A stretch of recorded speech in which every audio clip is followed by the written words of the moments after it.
আসসালামু আলাইকুম রহমতুল্লাহ। কেমন আছো তোমরা? আশা করি অনেক ভালো আছো। আমি এমন আল্লাহ পাকের রহমতে অনেক ভালো আছি, আলহামদুলিল্লাহ।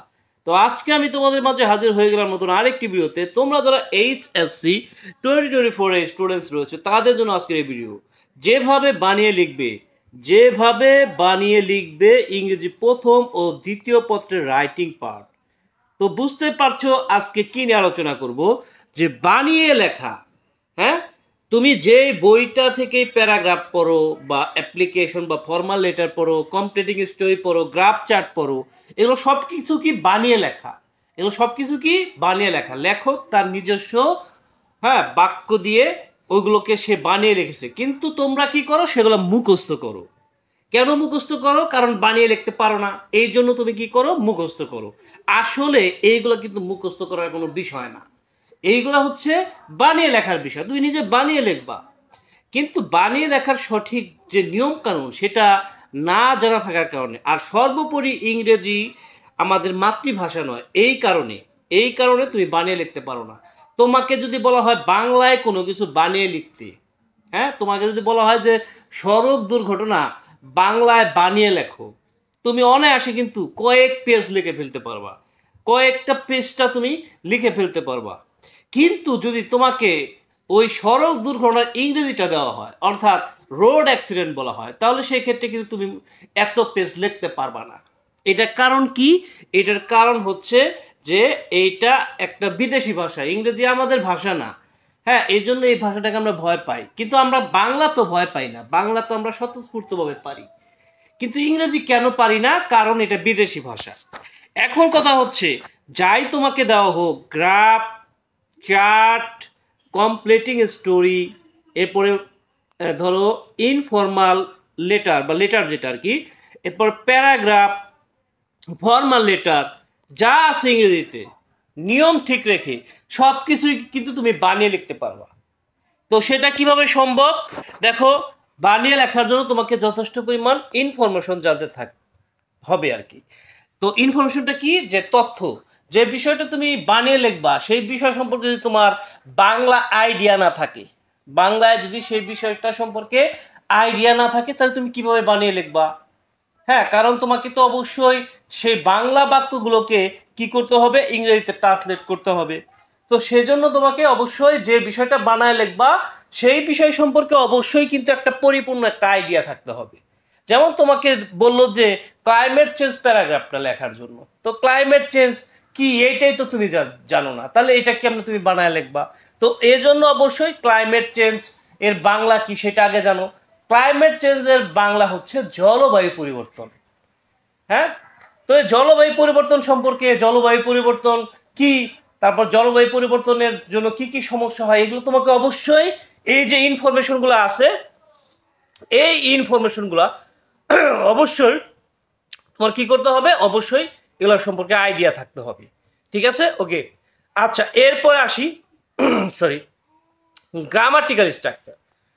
কিছু গ্রামাটিক্যাল স্ট্রাকচার রয়েছে বানিয়ে লেখার জন্য, কিছু গ্রামাটিক্যাল স্ট্রাকচার রয়েছে, সেইগুলো তোমাকে কি করতে হবে, গ্রামাটিক্যাল স্ট্রাকচারগুলো কি তোমার মুখস্থ করতে হবে। ঠিক আছে, এক কথায় ওই গ্রামাটিক্যাল স্ট্রাকচারগুলো তোমার জানা থাকতে হবে। সেন্টেন্স তৈরির যে স্ট্রাকচার আছে, গঠন আছে, সেটা তোমাকে জানতে হবে। আর সর্বোপরি ভোকাবুলারি লাগবে।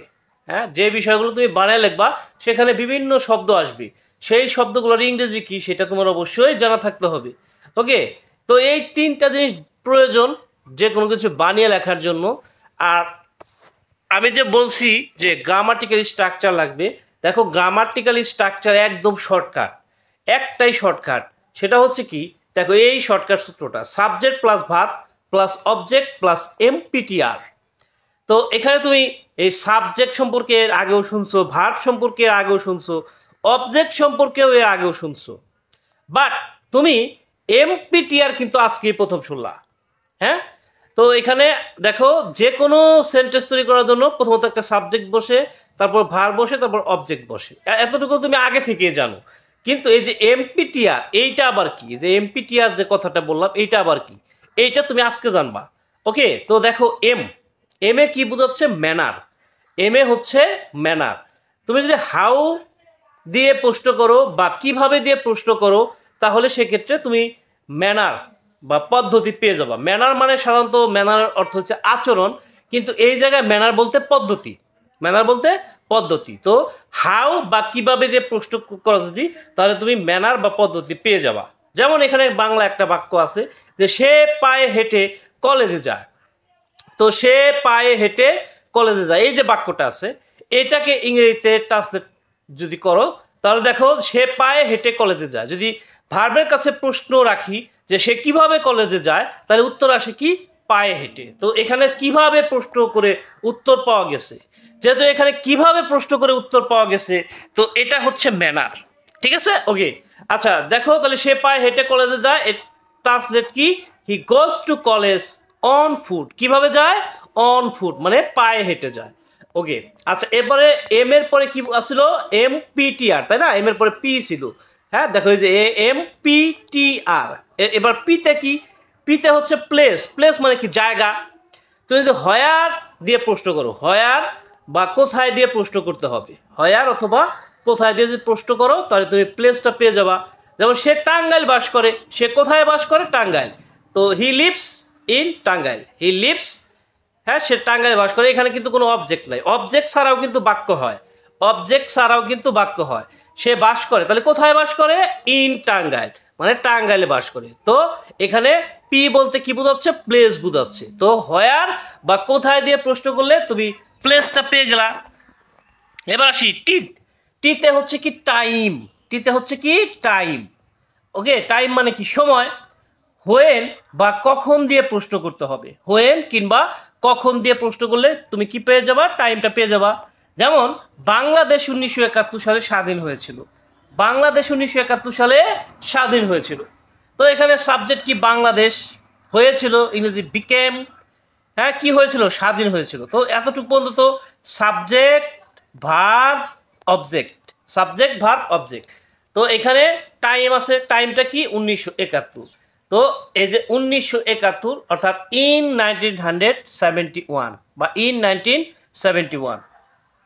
তো এখানে সময়, সময় বোঝাচ্ছে। তাহলে কখন স্বাধীন হয়েছিল, 1971 সালে। তো এই জায়গায় কি সময়টা বোঝাইতেছে না, তো সময় বোঝাইতেছে। তাহলে সময় যদি বোঝায় তাহলে সেটা তুমি কিভাবে পাবা, হোয়েন বা কখন দিয়ে তোমাকে প্রশ্ন করতে হবে, তোমাকে হোয়েন বা কখন দিয়ে প্রশ্ন করতে হবে। ওকে ওকে। এবার আসি আর, আরে হচ্ছে রিজন, আরে হচ্ছে কি রিজন। এখানে তোমাকে হোয়াই বা কেন দিয়ে প্রশ্ন করতে হবে, হোয়াই বা কেন দিয়ে প্রশ্ন করতে হবে। তো দেখো সে আমার কাছে আসলো ইংরেজি শিখতে, তো সে আমার কাছে কেন আসলো, সে কেন আসলো, আমার কাছে তো আসলো কিন্তু কেন আসলো, হ্যাঁ অর্থাৎ কেন দিয়ে প্রশ্ন করলে তুমি কি পাওয়া যাবা, রিজন পেয়ে যাবা। ঠিক আছে, অর্থাৎ কারণটা পাওয়া যাবা। সে আমার কাছে আসলো ইংরেজি শিখতে, তাহলে he came to me, he came to me. কারণটা কি, কারণটা কি, to learn English, to learn English. হ্যাঁ সে আমার কাছে আসলো, কেন আসলো, এই কারণে আসলো, টু লার্ন ইংলিশ, ইংরেজি শেখার উদ্দেশ্যে বা ইংরেজি শিখতে। ঠিক আছে, তো এখানে যদি তুমি কেন দিয়ে প্রশ্ন করো তাহলে তুমি কি পেয়ে গেলা, তুমি এখানে রিজনটা পেয়ে গেলা। এই জন্য এটার মানে হচ্ছে কি এমপিটিআর।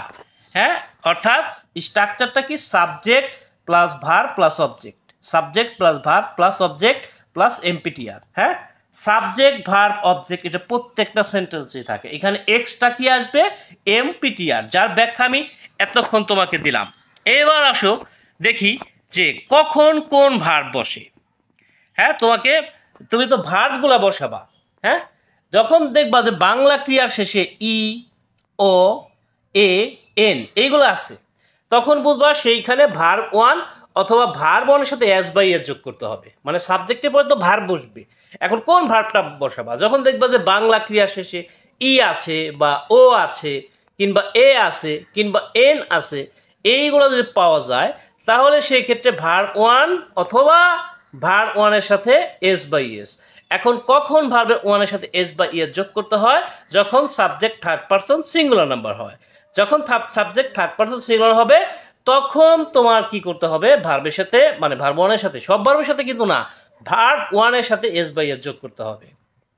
যেমন তিনি প্রতিদিন সংবাদপত্র পড়েন, তিনি প্রতিদিন সংবাদপত্র পড়েন, পড়েন, দেখো এই যে এন কথাটা পাওয়া গেছে, পড়েন, তাই না। তো এখানে দেখো হি মানে তিনি, তিনি ইংরেজি হি, আর পড়েন ইংরেজি রিড। তো এখানে যেহেতু হি হচ্ছে subject third person singular number, এর জন্য ভার্বের সাথে কি করতে হবে, এর যোগ করতে হবে। তাহলে তিনি কি পড়েন, অবজেক্টটা কি, নিউজ পেপার। তাহলে নিউজ পেপার পড়েন, কখন পড়েন, এভরিডে। ওই দেখো কখন, হ্যাঁ কখন সময় বুঝাইতেছে, তাহলে সময় বুঝাইতেছে, সময়টা কখন, এভরিডে, প্রতিদিন পড়েন।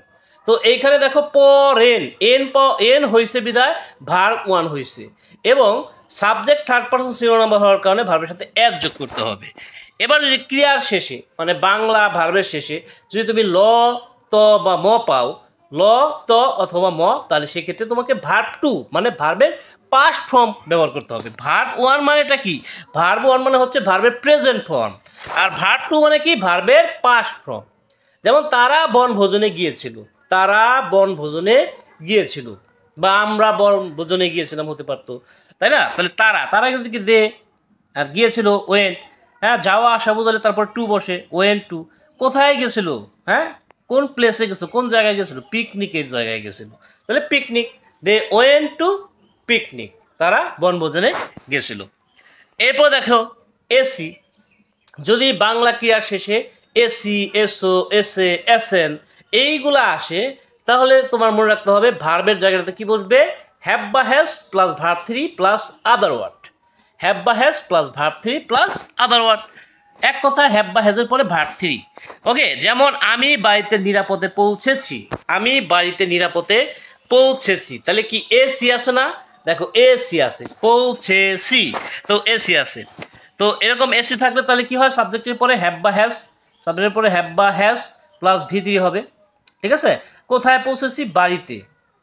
কিভাবে পৌঁছেছি, সেফলি, নিরাপদে পৌঁছেছি। তো এখানে কোথায়ও, কোথায়ও আছে, আবার কিভাবে পৌঁছেছি সেটাও কিন্তু আছে। হ্যাঁ, নিরাপদে পৌঁছেছি। হ্যাঁ, তেসি, তেসি বলতে সাধারণত সকল কন্টিনিউয়াস টেন্স বোঝায়, অর্থাৎ অক্সিলারির পরে ভার্বের সাথে আইএনজি দিতে হবে প্লাস আদার ওয়ার্ড। এখন সকল কন্টিনিউয়াস টেন্স তোমার শেখার কোনো প্রয়োজন নাই, তুমি প্রেজেন্ট কন্টিনিউয়াস আর পাস্ট কন্টিনিউয়াস শিখো, তাতেই তোমার যথেষ্ট। হ্যাঁ, প্রেজেন্ট কন্টিনিউয়াস আর পাস্ট কন্টিনিউয়াস শিখতে হবে। তো বাংলা ক্রিয়ার শেষে মানে বাংলা ভার্বের শেষে যখন অক্সিলারি পাওয়া যাবে, তেসি পাওয়া যাবে, তখন অক্সিলারি নিতে হবে। অক্সিলারি মানে কি, am, is, are, was, were, এগুলো হচ্ছে অক্সিলারি। এরপরে ভার্বের সাথে কি করতে হবে, আইএনজি করতে হবে, তারপরে কি আদার ওয়ার্ড নিতে হবে। ওকে, আমরা কলেজে যাইতেছি, আমরা কলেজে যাইতেছি, তাহলে we are going to college, we are going to college, যাইতেছি বলছে এজন্য কন্টিনিউয়াস টেন্স হয়। তো we are going to college, আমরা কলেজে যাইতেছিলাম, we are going to college. তো দেখো বর্তমানে যাইতেছি, বর্তমানে কাজটা চলতেছে, এই জন্য কিন্তু এমিজার ব্যবহার করতে হয়েছে। আর অতীত যদি হয়ে থাকে তাহলে সেক্ষেত্রে ওয়াজ ওয়ার ব্যবহার করতে হবে। এরপর আসো দেখো যে ব বা বে, ব অথবা বে যদি পাওয়া যায়, অর্থাৎ বাংলা ক্রিয়ার শেষে, বাংলা ভার্বের শেষে, তাহলে সেক্ষেত্রে উইল প্লাস ভার্ব ওয়ান ব্যবহার করতে হবে, উইল প্লাস ভার্ব ওয়ান। যেমন আমি একটি বাড়ি বানাবো, আমি একটি বাড়ি বানাবো, তো বানাবো কিন্তু কি আছে, ক্রিয়ার শেষে ব আছে। তো ব থাকার কারণে কি করতে হবে, উইল নিতে হবে এবং ভার্বের প্রেজেন্ট ফর্ম নিতে হবে। হ্যাঁ, মানে ভার্ব ওয়ান নিতে হবে। তো বাড়ি বানাবো, বানানো বা নির্মাণ করা একই কথা। এখানে তুমি যদি মেক কথাটা ব্যবহার করো তাহলেও হবে, কিন্তু বিল্ড ব্যবহার করা উত্তম।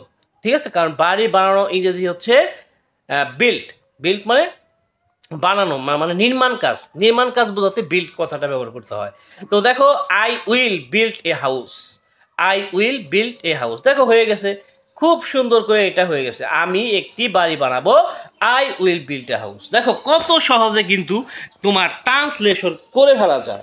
তুমি যে কোনো প্যারাগ্রাফ, যে কোনো স্টোরি, যে কোনো গ্রাফ চার্ট যা আছে সব কিছুই কিন্তু তুমি বানায় লিখতে পারতেছো। ওকে, আচ্ছা ওকে, এবার আসি দেখো প্যাসিভ। প্যাসিভটা কি, প্যাসিভটা হচ্ছে, প্যাসিভের গঠনটা আগে দেখো, যে প্রথমে সাবজেক্ট বসবে, তারপর অক্সিলারি বসবে, তারপর ভার্ব থ্রি বসবে, তারপরে আদার ওয়ার্ড বসবে। এইখানে মনে রাখতে হবে যখন কোনো সাবজেক্ট নিজের কাজ নিজে করতে পারে না, কোনো সাবজেক্ট যদি তার কাজ সে নিজে করতে না পারে, অন্য কেউ করে, তাহলে সেটাকে বুঝতে হবে যে সেটা হচ্ছে প্যাসিভ, প্যাসিভ ভয়েস যেটা।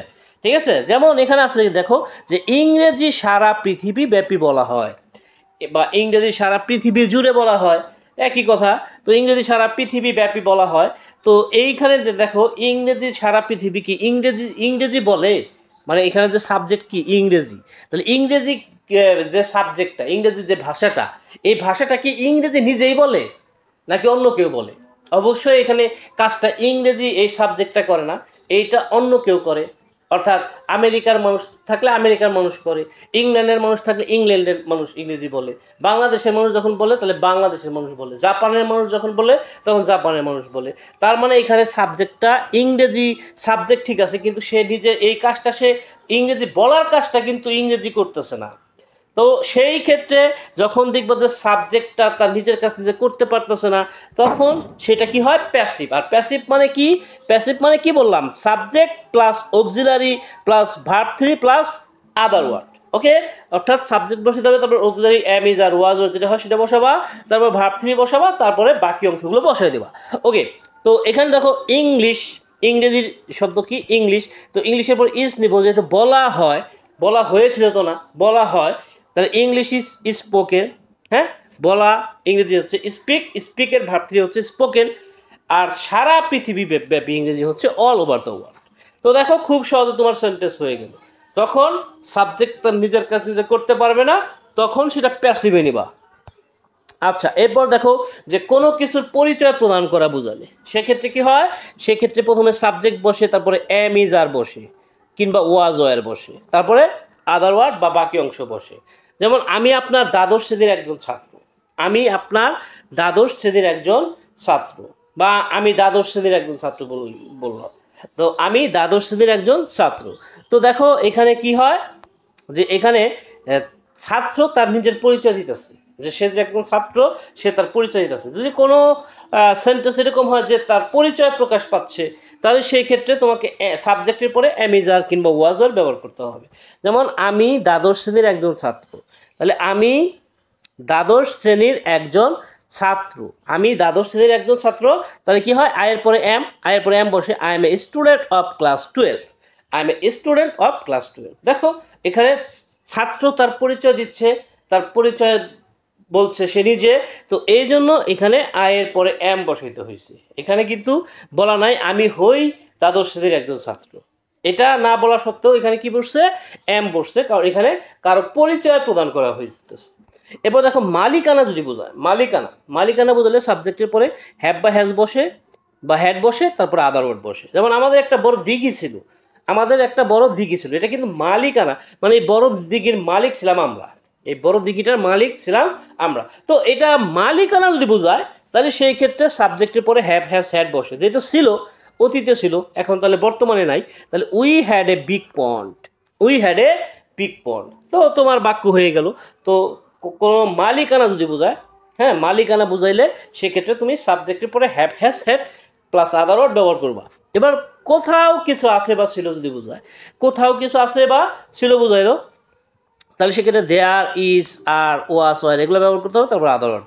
হ্যাঁ, আমাদের গ্রামে একটা বড় পুকুর আছে, আমাদের গ্রামে একটা বড় পুকুর আছে, তারপরে এই পুকুরটা কোথায় আছে, আমাদের গ্রামে আছে।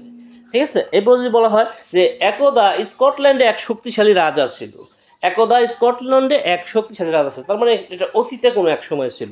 আর আমাদের গ্রামে একটা বড় পুকুর আছে, তার মানে এটা এখনো আছে।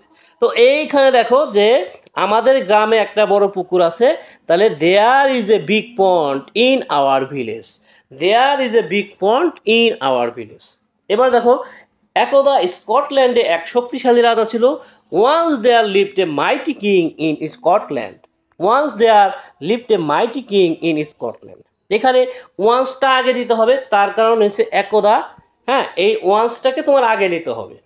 ঠিক আছে, তারপর তুমি দেয়ার, দেয়ারের যে সূত্রটা আছে সেটা কি, দেয়ারের পরে এম ইজ আর বা ওয়াজ ওয়ার, দেয়ারের পরে এম ইজ আর না ইজ আর বা ওয়াজ ওয়ার, তারপরে আদার ওয়ার্ড বসাইতে হবে। ঠিক আছে, এইভাবে দেখো আমি কিন্তু এখানে খুব বেশি আলোচনা রাখি নাই, খুব বেশি কিন্তু এখানে রুলস রাখি নাই, একদম শর্টকাটে তোমাদের দেখায় দিলাম যে এইভাবে এই বিষয়গুলো তুমি মনে রাখতে পারো। হ্যাঁ, মনে রাখতে হবে, আর কি তোমাকে মনে রাখতে পারো কি, তোমাকে এটা মনে রাখতে হবে যে এই বিষয়গুলো, তাহলে তুমি বানায় লিখতে পারবা। কোনো কিছু কমন না পড়লো তাহলে তুমি বানায় লিখতে পারবা। হ্যাঁ ঠিক আছে, তোমরা অনেকে অনেক ফরম্যাট মুখস্থ করেছো, ঠিক আছে, তো সব জায়গার ফরম্যাট কিন্তু ভালো হয় না, সবগুলো মানসম্মত হয় না। আর ফরম্যাট যতই ভালো হোক, তুমি ফরম্যাট দিয়া যেরকম মার্কস পাবা, একদম যদি তুমি নিজস্বভাবে বানায় লিখতে পারো, নির্ভুলভাবে বানায় লিখতে পারো, তাহলে তার থেকে ভালো মার্কস তুমি পাবা। হ্যাঁ, কারণ ফরম্যাট দিয়া একটা স্টোরি দিয়ে সব স্টোরি, এটা কি আসলেই তোমার কাছে কি মনে হয় যে এটা কি আসলে মানসম্মত হয়? অবশ্যই হয় না। হ্যাঁ, মূল যে গল্প সেটার মতো কিন্তু আর হয় না। তো এই জন্য, হ্যাঁ, এই জন্য কিন্তু এখানে মার্কসটা কিছু হলেও কম আসে। মার্কস যে আসে না সেটা আমি বলতেছি না, মার্কস আসবে, তবে সেটা যে মূল যে লেখা, হ্যাঁ, থ্রাস্টিক্রো স্টোরিটা, থ্রাস্টিক্রো যে স্টোরিটা আছে সেটা তুমি নিজের মতো করে কমপ্লিট করো। হ্যাঁ, তাহলে মূল গল্পটা ঠিক রেখে নিজের মতো করে যদি কমপ্লিট করতে পারো, তাহলে যতটা ভালো মার্কস পাবা। আর যদি কোনো ফরম্যাট থেকে পড়ো, তার থেকে কিছুটা হলো কম মার্কস পাবা। ঠিক আছে? তো আর বেশি কথা বাড়াচ্ছি না, এই ছিল আজকের আলোচনা। তো আশা করি এইখানে আজকের যে ভিডিওটা, এই ভিডিও থেকে তুমি অনেকটাই উপকৃত হয়েছো, এটা আমি বিশ্বাস করি। হ্যাঁ, এটা তুমি এই কদিন একটু প্র্যাকটিস করো, প্র্যাকটিস করলে অবশ্যই তুমি বানায় লিখতে পারবা। তো আজকে বিদায় নিচ্ছি, পরবর্তীতে দেখা হচ্ছে অন্য কোনো ভিডিওতে। সে বন্ধু সবাই ভালো থাকবে, সুস্থ থাকবে, সুন্দর থাকবে। টাটা, আসসালামু আলাইকুম রহমতুল্লাহ।